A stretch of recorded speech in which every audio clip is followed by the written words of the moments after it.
नांलायदों बोराबलायदों नोंसोर गियानि गुनि मानसि सोरखौ फोरोंदों नोंसोरलाय हा जाम्बा जाम्बियाबो मबाइल लायो। हेलो एवरीवन वेलकम टू बेक माय यूट्यूब चैनल नोंथांमोन साफ्रोमखौबो आंनि बे बि बर' यूट्यूब चैनल फिन खनसे आरोबाव बरायहरनाय जाबाय ना लोगोफोर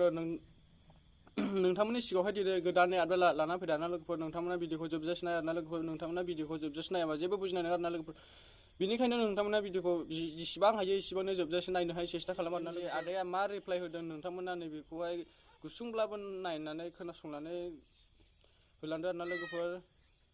नोंथांमोना आरो नायनायजों लोगोसे जायफ्रा दासिमबो आंनि बे बि बर' यूट्यूब चैनेलखौहाय साबस्क्राइब खालामाखै अननानै आंनि बे बि बर' यूट्यूब चैनेलखौहाय साबस्क्राइब खालामना होदो आरोना लोगोफोर जाहाथे नोंथांमोननि सिगाङाव बेफोरबायदिनो मोजाङै आपडेट लाबोबाय थानो हानाय बायदि आरोना लोगोफोर बेनिखायनो नोंथांमोना आंनि बे बि बर' यूट्यूब चैनेलखौहाय नोंथांमोना जायफ्रा दासिमबो साबस्क्राइब खालामनानै अननानैहाय आंनि बे बि बर' यूट्यूब चैनेलखौ नोंथांमोना साबस्क्राइब खालामनानै होलांदो आरोना लोगोफोर आरो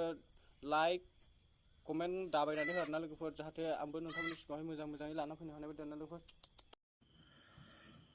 जोंदों खिन्थु आङो मिथिबायना गोगोमहैनो जोंबाय आङो मिथिबाय आंनि गस्ला बे हाफ गाननायखौ जेबो दा बुं मिथिबायना कभार दङ आंनि मोदोमा आङो दिनै मोनसे जाहोननि थाखाय आं भिडिअ लाबोदों बेखौ नाय सोर बिसोरो एमजे आरो प्रिति एमजे आरो प्रिति नांलायदों बोराबलायदों नोंसोर गियानि गुनि मानसि सोरखौ फोरोंदों नोंसोरलाय हा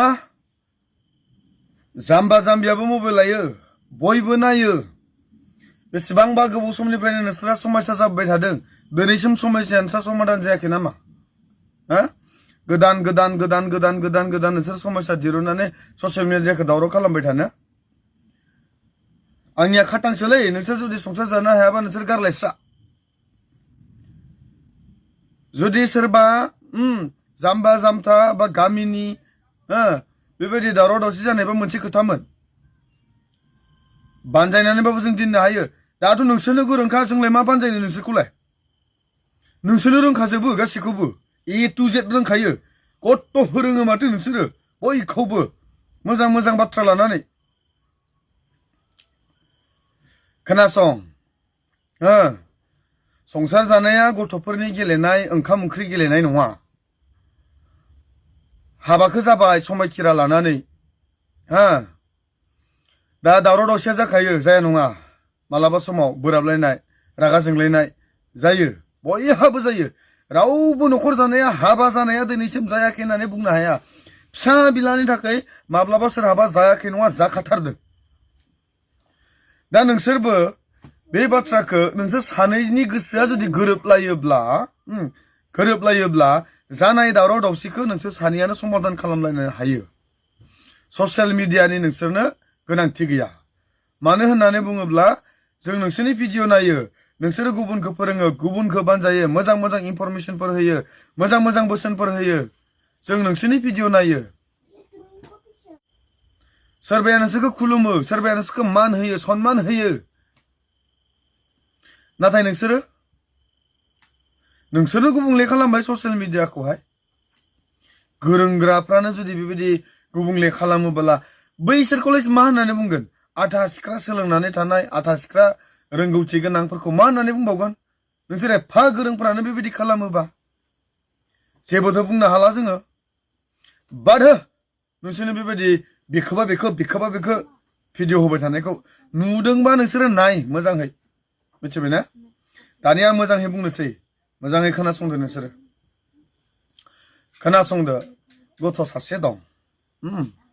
नोंसोरनि न'खरा गुबुननि नोजोरावहाय जोबोद समायना नोंसोरो ससियेल मिडियायाव रांखावरिबो खामायो लोगोसे प्रिति नोंहाबो सरकारि साख्रि दं दा साख्रि थानाय हिसाबै आरो रांखावरि खामायनो हानाय हिसाबै नोंस्रा लामा दङ बेयाव नोंसोरो एथबां सिन्था खालामनांगौनि बाथ्रा गैया जों दिनै दानफायाव 5-6 हाजारनि थाखाय जों गोबां खस्थ' खालामो अब्लाबो जोङो ओंखाम गोरान जानानैब्लाबो जोङो